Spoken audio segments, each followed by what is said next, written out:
Hallelujah. सभी को जय मसीह की। प्रभु आप लोगों को बहुत आशीष दे। प्रभु का धन्यवाद करते हैं। आज एक बार फिर मैं आपके सामने परमेश्वर के वचन को लेकर आया हूँ और हम आज एक बार फिर परमेश्वर के वचन को देखेंगे। और आप जो मेरे चैनल पर नए हो तो आपसे एक विनती करूँगा कि आप मेरे चैनल को सब्सक्राइब करो और जो बेल आइकॉन आप उसको टच करो, ताकि जब भी कोई मैं नया वीडियो अपलोड करूं उसकी जानकारी आपको तुरंत मिले। और हिंदी, पंजाबी, बाइबल स्टडी, अमरीक सिंह, ये मेरा चैनल का नाम है। तो आप YouTube पर जाकर इसको सर्च कर सकते हो। और जो मेरे वीडियो हैं, जो परमेश्वर के वचन हैं, जो परमेश्वर ने वचन सिखाए हैं, जो मैंने आप लोगों के साथ बांटे हैं, आप उनको सुन सकते हो। और हाँ, आप इस वीडियो को और भी जो वीडियो है उनको भी ज़्यादा शेयर कर सकते हो, कमेंट कर सकते हो। और आपको कोई भी बातचीत करनी है तो मेरा कॉन्टैक्ट नंबर बीच में दिया गया है, आप मेरे से बात कर सकते हो। तो आज एक बार फिर हम परमेश्वर के वचन को देखेंगे और मैं आपके लिए वचन पढ़ूंगा, तो वचन को ध्यान से सुने। मैं पढ़ूंगा आपके लिए लूका उसका 15 अध्याय उसका 7 वचन। मैं तुमसे कहता हूँ कि इसी रीति से एक मन फिराने वाले पापी के विषय में 20 वर्ग में इतना ही आनंद होगा जितना के 99 ऐसे धर्मियों के विषय नहीं होता जिन्हें मन फिराने की आवश्यकता नहीं। तो आज एक बार फिर बात करना चाहता हूँ परमेश्वर के वचन के जरिए। तो आज हमारे परमेश्वर हमसे क्या बातचीत करना चाहते हैं। तो हमारे परमेश्वर जो बहुत ही महान परमेश्वर हैं, और जब भी कोई इंसान परमेश्वर के पास आता है तो हर इंसान कभी भी खुशी के साथ परमेश्वर के पास नहीं आता है। हर इंसान अपना दुख लेके आता है, अपनी समस्या लेके आता है, अपनी परेशानी लेके आता है। किसी के ऊपर कर्ज है, किसी को जॉब की समस्या है, किसी के घर में लड़ाई झगड़ा है, किसी के जीवन में नशा है। मतलब कोई भी इंसान अगर परमेश्वर के पास आएगा तो वो इसी रीति से आएगा कि उनको वो सारी समस्या से छुटकारा मिले, तो उनके जीवन में शांति आ जाए, उनके जीवन में आनंद आ जाए। तो ऐसा परमेश्वर करते भी हैं, उनको शांति भी देते हैं, उनको आनंद भी देते हैं। तो आज सभी लोग देखो जो मसीह को मानते हैं, मसीह के ऊपर विश्वास करते हैं, आज किसी को मिलकर देखो सभी लोग आनंद कर रहे हैं, सभी लोग आनंद में जीवन जी रहे हैं। सभी लोगों के ऊपर मतलब परमेश्वर की कृपा है। तो ये सारी बातें परमेश्वर ने इंसान के जीवन में की हैं। तो मैं एक बात पूछना चाहता हूँ, एक बात बोलना चाहता हूँ। जब इंसान परमेश्वर के पास जाता है तो परमेश्वर तो उसको खुश करते हैं, परमेश्वर तो उस इंसान के जीवन में अपना आनंद भर देते हैं। तो क्या कभी किसी इंसान ने ऐसा सोचा है कि जिस परमेश्वर ने मुझे आनंद किया है, जिस परमेश्वर ने मुझे खुश किया है, तो मैं भी उस परमेश्वर को खुश कर सकूं, मैं भी उस परमेश्वर को आनंद कर सकूं? हाँ, हमारे परमेश्वर भी चाहते हैं कि वो आनंद करें। परमेश्वर तो चाहते हैं कि वो आनंद करें। तो क्या इंसान चाहता है कि परमेश्वर आनंद करें? लेकिन सही में देखा जाए तो इंसान को इस बात की खबर नहीं है कि परमेश्वर मुझसे चाहते हैं कि वो आनंद करें। परमेश्वर मुझसे चाहते हैं कि परमेश्वर खुशी मनाए। लेकिन आज देखो, मैं एक बात सवाल करना चाहता हूँ आपको। ये सवाल सिर्फ उन लोगों के लिए है जो मसीह के ऊपर विश्वास करते हैं, जो लोग प्रभु यीशु मसीह को अपना मुक्तिदाता मानते हैं, जो लोग बपतिस्मा पा चुके हैं, जो लोग पवित्र आत्मा को ले चुके हैं, उन लोगों की बात करता हूँ। आप कितने साल से मसीह में हो? 5 साल से, 10 साल से, 15 साल से, 20 साल से, 30 साल से, 40 साल से? कितने समय से मसीह में हो? तो क्या कभी आपने इन समय में परमेश्वर को आनंद किया? क्या कभी आपने प्रभु यीशु मसीह को मौका दिया कि वो खुश हो जाएं? जी हाँ, आप मौका दे सकते हो प्रभु यीशु मसीह को खुश होने का। आप प्रभु यीशु मसीह को आनंद होने का मौका दे सकते हो। तो किस रीति से? तो उसके बारे में देखेंगे। आप मान लो आप सेवक हो, आप प्रचार करते हो, तो क्या परमेश्वर उससे खुश होंगे? आप विश्वासी हो, आप गवाही दे सकते हो, क्या परमेश्वर उससे खुश होंगे? आप आराधक हो, अच्छी आराधना करा सकते हो, अच्छी आराधना कराते हो, तो क्या परमेश्वर खुश होंगे? आपको प्रभु यीशु मसीह ने वरदान दिया है कि आप बीमारों को चंगा करो। आपकी प्रार्थना के द्वारा वो बीमार चंगे हो गए, तो क्या प्रभु यीशु मसीह खुश होंगे? नहीं, प्रभु यीशु मसीह ऐसी बातों से कभी भी खुश नहीं होंगे। कोई बीमार चंगा होता है तो प्रभु यीशु मसीह खुश नहीं होते। ऐसा हुआ, एक बार 70 चेले दुष्ट आत्मा निकाल कर आए, वो सभी लोग आनंद के साथ भरे हुए थे। तो जब प्रभु यीशु मसीह के पास आए तो प्रभु यीशु मसीह को बोला कि आपके नाम के कारण दुष्ट आत्मा हमारे वश में है। तो प्रभु यीशु मसीह ने कहा, इस बात में आनंद मत करो। मतलब ऐसी बातों में प्रभु यीशु मसीह कभी भी आनंद नहीं करते। हाँ, प्रभु यीशु मसीह चाहते हैं कि वो आनंद करें। प्रभु यीशु मसीह चाहते हैं कि प्रभु यीशु मसीह खुशी करें, लेकिन वो खुशी कब करेंगे? उनके पास खुशी करने का मौका तो हो, प्रभु यीशु मसीह के पास आनंद करने का मौका तो हो। और मौका कौन देगा?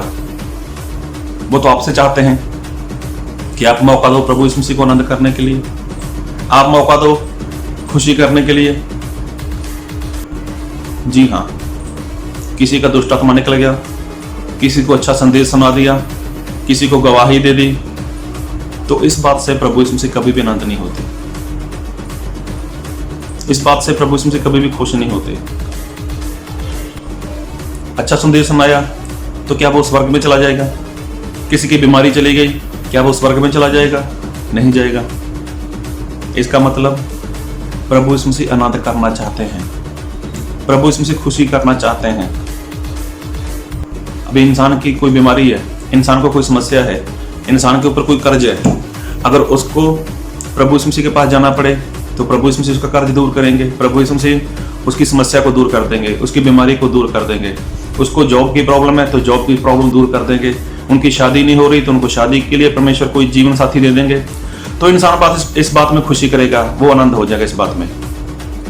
लेकिन परमेश्वर के आनंद करने में और इंसान के आनंद करने में जमीन आसमान का अंतर है। परमेश्वर चाहते हैं कि वो आनंद करें, प्रभु इसमें से चाहते हैं कि वो खुशी मनाए, लेकिन आपने कभी ये मौका दिया है? मैं आप लोगों की बात करता हूं, आप लोगों की बात करता हूं इसलिए कि आप मसीह को मानते हो, आप मसीह को जानते हो। कितने समय से, कितने पुराने हो मसीह में आप, लेकिन जहां तक मुझे लगता है आपने कभी मौका नहीं दिया होगा। उसका कारण है, उसका कारण ये है कि आप कभी ने ये सोचा ही नहीं है कि मेरे एक काम करने से प्रभु यीशु मसीह आनंद कर सकते हैं। दुष्ट आत्मा निकालने से नहीं, अच्छी आराधना करने से नहीं, आपके दान दसवंध देने से नहीं। क्या परमेश्वर को आपके दान दसवंध की जरूरत है? क्या परमेश्वर को आपके सोने चांदी की जरूरत है? अरे मेरे भाई लोगों, ये सब बातें तो हम परमेश्वर से मांगते हैं।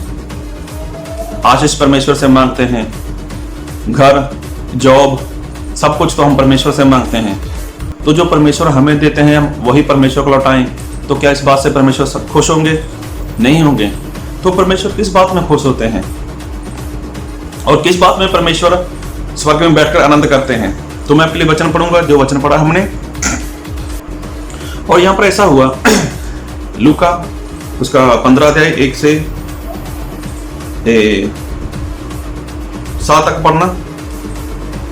जब लूका 15 अध्याय 3 से लेकर उसके 7 तक, तो प्रभु यीशु मसीह ने एक दृष्टांत दिया और वहां पर ऐसा बोला कि एक जन है, उसके पास 100 भेड़ है, 100 भेड़, और 100 भेड़ को जब वो चराने जाता है और चराकर जब वो वापस लेके आता है तो उसकी भेड़ एक खो गई। और 99 भेड़ को जब वो गिनती करता है तो उसको पता चलता है मेरे पास तो एक कम है, 100 में से 99 भेड़ है, और 99 को वो छोड़ देगा और एक की खोज में चला जाएगा। प्रभु के वचन को ध्यान से सुनना। एक को वो ढूंढने चला जाएगा, बाकी 99 को छोड़ देगा। और जब वो उसको 99 भेड़ को छोड़कर चला जाता है, एक भेड़ मिल जाती है, तो क्या करेगा? वो उसको अपने कंधे के ऊपर उठाएगा और आनंद करेगा और खुश होता हुआ आएगा और सभी लोगों को बोलेगा, देखो मेरी भेड़ खो गई थी, मुझे भेड़ मिल गई, देखो मेरी भेड़ मेरे से जुदा हो गई थी, आज देखो मेरी भेड़ मुझे वापस मिल गई है। तो वो कितनी खुशी करेगा, कितना आनंद करेगा। तो परमेश्वर प्रभु यीशु मसीह ये दृष्टांत जो मैं बात कर रहे हैं, तो परमेश्वर ने ऐसे ही बात नहीं की।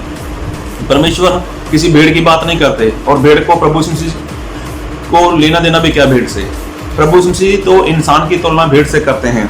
और मैं आपके लिए वचन पढ़ूंगा, मैं 15 के साथ, मैं तुमसे कहता हूं कि इसी रीति से एक मन फिराने वाले पापी के विषय में भी स्वर्ग में इतना ही आनंद होगा जितना कि 99 ऐसे धर्मियों के विषय नहीं होता जिन्हें मन फिराने की आवश्यकता नहीं। हालेलुया। देखो प्रभु यीशु मसीह क्या बोलते हैं कि जब कोई एक जन इस पृथ्वी के ऊपर, इस धरती के ऊपर एक जन मन फिराता है, पश्चाताप करता है, तो उसके लिए क्या किया जाता है? स्वर्ग में एक बड़ी सी पार्टी की जाती है। स्वर्ग में एक बहुत बड़ा आनंद होता है। ये स्वर्गदूत और प्रभु यीशु मसीह और पिता परमेश्वर और पवित्र आत्मा परमेश्वर सभी लोग वहां पर बैठकर एक बड़ा सा आनंद करते हैं। किसके लिए? कि इस पृथ्वी के ऊपर किसी एक जन ने पश्चाताप किया है, किसी एक जन ने वो मन फिराया है। तो क्या गवाही देने से मन फिरता है? क्या किसी का भूत प्रेत निकलने से मन फिरता है? क्या आराधना में जाने से किसी का मन फिरा होता है? कोई पश्चाताप करता है? नहीं। उसके लिए परमेश्वर के वचन को सिखाना पड़ता है, परमेश्वर की सच्चाई को बताना पड़ता है। चमत्कार, आशीष, जॉब मिल गई, किसी को जीवन साथी मिल गया, किसी के ऊपर से कर्ज निकल गया, किसी की बीमारी चली गई, क्या इंसान मन फिराएगा? ऐसे मन नहीं फिराएगा। उसके लिए तो परमेश्वर का वचन इंसान के जीवन में काम करता है। ये बात सही है कि जब किसी के जीवन में कोई प्रॉब्लम है, कोई समस्या है, कोई मुश्किल है, उसके लिए गवाही देनी चाहिए, उसको प्रभु यीशु मसीह के बारे में बताना चाहिए। जब इंसान के जीवन में मुश्किल है तो उसके लिए प्रार्थना करनी चाहिए, उसकी मुश्किल जानी चाहिए।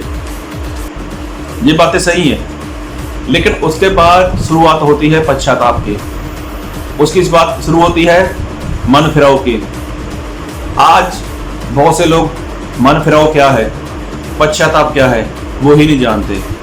लोगों को लगता है कि बीमारी चंगी हो गई, लोगों को लगता है कि कर्जा दूर हो गया, लोगों को लगता है कि हमारी जो घर के हालात है वो सही हो गए, चलो बपतिस्मा ले लो, चलो मन फिराओ। तो मन ऐसा नहीं फिराया जाता। अगर आप लोग प्रेरितों का काम 2 अध्याय उसका 37 और 38 वचन पढ़ोगे तो वहां पर पता चलेगा कि मन फिराव कैसे हुआ था। 2 अध्याय पढ़े प्रेरितों का काम तो पता चलेगा कि क्या हुआ था वहां पर और कब मन फिराया गया। तो प्रभु यीशु मसीह ऐसा बोलते हैं कि एक जन अगर मन फिराता है तो स्वर्ग में क्या होती है? पार्टी होती है, आनंद होता है। और ये मौका इंसान प्रभु यीशु मसीह को दे सकता है। प्रभु यीशु मसीह अपने दूतों के साथ, पिता परमेश्वर के साथ, पवित्र आत्मा के साथ, ये सभी लोग मिलकर एक साथ आनंद करते हैं। आप 5 साल से हो, 2 साल से हो, 4 साल से हो, 10 साल से हो, 20 साल से हो, 25 साल से मसीह में हो, 30 साल से मसीह में हो, क्या कभी आपके द्वारा कोई इंसान स्वर्ग के राज्य के लिए तैयार हुआ? क्या आपके द्वारा किसी इंसान ने मन फिराया? आप अच्छे आराधक हो, अच्छी प्रार्थना करते हो, अच्छा बाइबल पढ़ते हो, सब कुछ अच्छा करते हो, क्या कभी आपके द्वारा कोई ऐसा शख्स है कि जिसने मन फिराया हो? और मन फिराने के बाद क्या होता है? मतलब पश्चाताप होने के बाद क्या होता है? बपतिस्मा होता है। बपतिस्मा के बाद क्या होता है? प्रभु यीशु मसीह पापों की क्षमा देते हैं, और जिनको पापों की क्षमा मिलती है उनको पवित्र आत्मा भी तुरंत मिलता है। तो क्या ऐसा काम आपने किया? आपने ऐसा काम किया है? आपने गवाही दे दी, ये कोई बड़ी बात नहीं है। हाँ, ये बड़ी बात नहीं है। आपने अच्छी आराधना कराई, ये भी कोई बड़ी बात नहीं है। आपने अच्छा सा प्रचार कर दिया, ये भी कोई बड़ी बात नहीं है। आपने किसी के लिए प्रार्थना की, उसकी बीमारी चली गई, उसकी मुश्किल चली गई, ये भी कोई बड़ी बात नहीं है। सबसे बड़ी बात तो यही है कि आपके द्वारा किसी जन ने पश्चाताप किया, किसी जन ने मन फिराया। और अगर आप ऐसा करोगे तो क्या होगा? तो तब स्वर्ग में परमेश्वर प्रभु यीशु मसीह अपने दूतों के साथ आनंद करेंगे। तो देखा, प्रभु यीशु मसीह आनंद करना चाहते हैं और वो आपके द्वारा करना चाहते हैं, आपके इस काम के द्वारा करना चाहते हैं। आप दशमांश दे रहे हो, ये कोई बड़ी बात नहीं है। अरे दशमांश तो परमेश्वर का हक है, इससे परमेश्वर आनंद नहीं करेंगे। आप दान दे रहे हो, ये भी कोई बड़ी बात नहीं है, इससे भी परमेश्वर आनंद नहीं करेंगे। आपके द्वारा दुष्ट आत्मा निकलते हैं, बीमार चंगे होते हैं, अच्छा प्रचार करते हो, अच्छी गवाही देते हो, इससे भी परमेश्वर आनंद नहीं होने वाले, क्योंकि 70 चेलों ने दुष्ट आत्मा निकाला था, प्रभु यीशु मसीह ने आनंद नहीं किया था। तो आनंद तो इस बात में करेंगे कि जब कोई एक इंसान अपना मन फिराता है, तब स्वर्ग में एक बड़ी सी पार्टी की जाती है कि आज कोई शख्स, आज कोई जन जो खो गया था, जो खोया हुआ था इस संसार की भीड़ में, इस दुनिया की भीड़ में जो खोया हुआ था, वो मुझे मिल गया है। प्रभु यीशु मसीह स्वर्ग में आनंद करेंगे। तो क्या आपने कभी मौका दिया प्रभु यीशु मसीह को आनंद करने का? और सोचो, आपने कितनी बार प्रभु यीशु मसीह मांगा, आपने कितनी बार प्रभु यीशु मसीह से मांगा है और प्रभु यीशु मसीह ने आपको दिया है। आपने कितना आनंद किया उस बातों में, संसार की वस्तुओं में, अपने कारोबार में, जब आपको चंगाई मिली कितना आनंद किया आपने, कितना कुछ किया आपने। आप परमेश्वर से लेते हो, आनंद करते हो, खुशी मनाते हो। तो क्या आपका फर्ज नहीं है कि आप प्रभु यीशु मसीह को आनंद करो, प्रभु यीशु मसीह को खुश करो? तो आपका भी फर्ज है। अगर आज तक आप काफ़ी पुराने विश्वास में हो, काफ़ी समय से मसीह में हो, अगर आज तक आपने प्रभु यीशु मसीह को खुश नहीं किया ना, आनंद नहीं किया, तो मैं एक बात बोलना चाहता हूँ कि प्रभु यीशु मसीह को खुश करना शुरू करो, आनंद करना शुरू करो। क्योंकि प्रभु यीशु मसीह ने जब मुर्दों में से जलाए गए थे और स्वर्ग जाने वाले थे, तब प्रभु यीशु मसीह ने यही बोला था कि सारी जातियों को मेरे चेले बनाओ, देशवासियों को मेरे चेले बनाओ। तो क्या आपने ये काम किया है? जब आप ये काम करोगे तो ये काम प्रभु यीशु मसीह देखेंगे आपके जीवन में। तब क्या होगा? प्रभु यीशु मसीह आपसे खुश होंगे, आपसे प्रसन्न होंगे और आप जो भी मांगोगे प्रभु यीशु मसीह आपको देंगे। इसलिए मैं ऐसा नहीं बोलता कि आप प्रचार बंद कर दो, मैं ऐसा नहीं बोलता कि आप गवाही बंद कर दो, मैं ऐसा भी नहीं बोलता कि आप दान दशमांश देना बंद कर दो, ऐसा नहीं बोलता। ये तो करना ही है, लेकिन जो कुछ करना है वो परमेश्वर के राज्य के लिए इंसान को तैयार करना है। और तैयार वो तभी होगा जब वो अपने सच्चे हृदय से मन फिराएगा और वो पश्चाताप करेगा और वो बपतिस्मा लेगा और तुरंत उसको पवित्र आत्मा मिलेगा। और भी कुछ जानना चाहते हो इसके बारे में तो मेरे से बातचीत कर सकते हो, क्योंकि ये सब्जेक्ट काफ़ी लंबा जा रहा है और वीडियो काफ़ी लंबा बन रहा है, इसलिए मैं इसको यहीं पर रोकना चाहता हूँ। लेकिन एक बात बोलना चाहता हूँ, परमेश्वर आपके द्वारा खुश होना चाहते हैं। परमेश्वर चाहते हैं कि आप उसको खुश करो। परमेश्वर चाहते हैं कि आप प्रभु यीशु मसीह को आनंद दो और आप प्रभु यीशु मसीह को आनंद दे सको। उसके लिए परमेश्वर आप सभी को, हम सभी को बहुत आशीष दे। और आप मेरे चैनल को सब्सक्राइब करो, इस वीडियो को लाइक करो, शेयर करो, कमेंट करो। और आप जो भी बातचीत करना चाहते हो तो मेरा कॉन्टैक्ट नंबर बीच में दिया गया है, आप उस पर कॉल कर सकते हो। आमीन।